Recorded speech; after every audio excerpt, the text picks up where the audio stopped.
Bismillahirrahmanirrahim. Assalamualaikum warahmatullahi wabarakatuh. Bagaimana kabarnya hari ini? Anak-anakku tercinta kelas 4 SD Integral Lukman Al-Hakim Bondowoso. Alhamdulillah, luar biasa bersama SD Integral pasti bisa. Allahu Akbar. Yes, Alhamdulillah hari ini masih bersama Ustazah Yeni Fatmawati. Kita melanjutkan materi pembelajaran online kita. Hari ini kita akan melanjutkan materi tema 8, subtema 2, pembelajaran 5 dan 6. Sebelum kita melanjutkan pembelajaran, kita berdoa dulu. Doa mau belajar. Robbi zidni ilma warzuqni fahma. Ya Allah, tambahkanlah kepadaku ilmu dan berilah aku pemahaman yang baik. Amin. Hari ini kita akan membahas fokus pembelajaran kita yaitu SBDP, menjelaskan keunikan gerak tari kreasi daerah. Sebagian materinya bisa kalian baca di buku tematik 4H halaman 64 sampai 65. Di sini Ustazah akan menjelaskan ciri-ciri gerak tari daerah dari Sumatera, yaitu 1. Gerakan tari lincah dan dinamis. 2. Gerakan tangan, kaki, jari, dan kepala sangat sederhana atau tidak rumit, seperti gerakan jari membuka dan merapat. 3. Gerakan kaki lincah, seperti gerakan meloncat dan berputar. Selanjutnya, ciri-ciri gerak tari daerah dari Bali. 1. Tari Bali bersifat ekspresif yang tersalur melalui wajah atau mimik muka serta gerak mata. 2. Tari Bali bersifat dinamis selaras dengan musik pengiringnya sesuai ritme pukulan gamelan. 3. Sikap atau posisi kaki terbuka dan badan merendah. Selanjutnya, ciri-ciri gerak tari daerah dari Jawa Tengah. 1. Umumnya gerakan lebih pelan, lembut dan dinamis. 2. Gerakan lengan, kaki, jari, dan kepala lebih rumit. 3. Posisi badan tegap dan agak merendah terlihat berwibawa.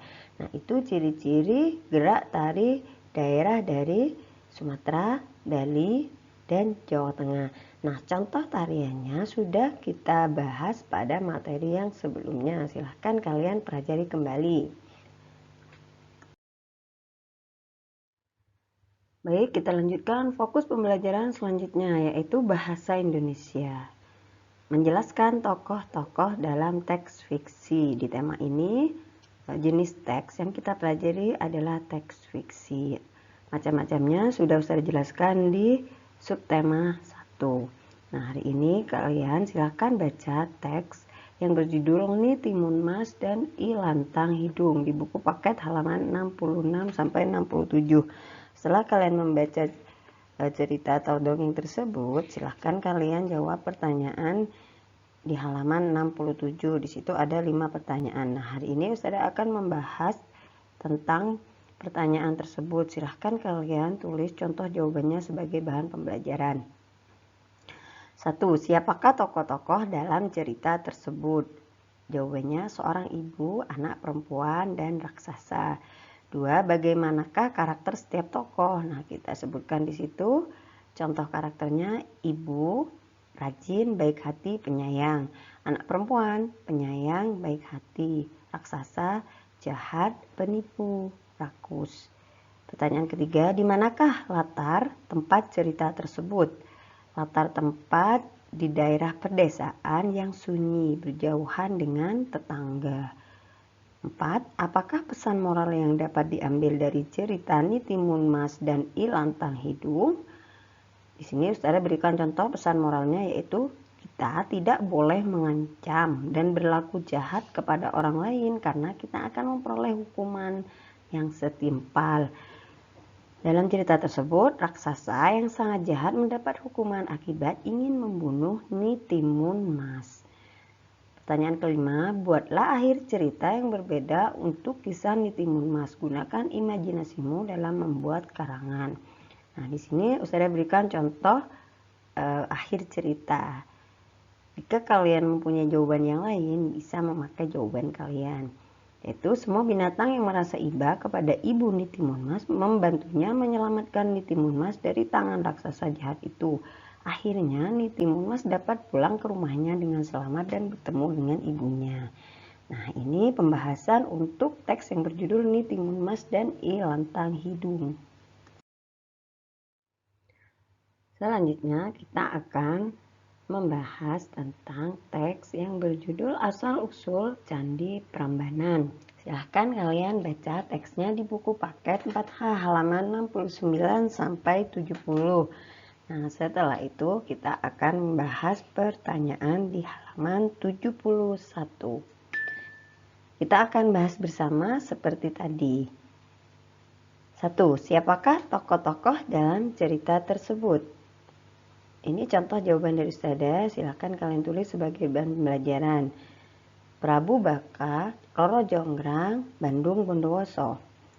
2. Jelaskan karakter dari setiap tokoh. Prabu Baka, adil, bijaksana. Roro Jonggrang, sopan, santun, tidak menepati janji. Bandung Bondowoso, gagah, sakti, sombong, arogan. Pertanyaan ketiga, di manakah latar cerita tersebut? Yaitu di kerajaan di Desa Prambanan, Jawa Tengah. Pertanyaan keempat, buatlah ringkasan cerita asal-usul Candi Prambanan menggunakan kalimatmu sendiri. Nah, ini contoh jawabannya. Bandung Bondowoso ingin mempersunting Roro Jonggrang dan mengajukan syarat untuk membuat 1000 candi dalam semalam. Dan apa yang terjadi? Roro Jonggrang tidak menepati janjinya. Kemudian Bandung Bondowoso sangat marah dan terkejut menyadari bahwa usahanya telah gagal. Dan selanjutnya apa yang terjadi? Nah, kalian bisa mencari jawaban dengan kalimat kalian sendiri. Selanjutnya pertanyaan nomor 5, carilah satu bagian yang kamu sukai dalam cerita tersebut. Jelaskan alasan kamu menyukai bagian tersebut. Nah, di sini contoh jawaban dari Ustazah yaitu Bandung Bondowoso sangat terkejut dan malah menyadari usahanya telah gagal. Dengan kesaktian yang dimilikinya, Roro Jonggrang pun diubah menjadi sebuah arca untuk melengkapi candi yang belum selesai. Alasan menyukai bagian tersebut yaitu menunjukkan hukuman bagi orang yang tidak menepati janji. Nah, untuk pembelajaran hari ini Ustazah cukupkan sekian penjelasan dalam video ini. Fokus kita hari ini Ustazah akan mengulang lagi yaitu SBDP dan Bahasa Indonesia. Jangan lupa silahkan kalian tulis hal-hal yang penting yang sudah tadi Ustazah jelaskan. Hari ini untuk tematik tidak ada tugas, kalian hanya mempelajari materi yang ada di buku untuk persiapan penilaian harian tema 8 subtema 2. Saya cukupkan sekian dulu materi pembelajaran hari ini. Terima kasih atas perhatian, terima kasih atas pendampingan ayah dan bunda di rumah. Wassalamualaikum warahmatullahi wabarakatuh.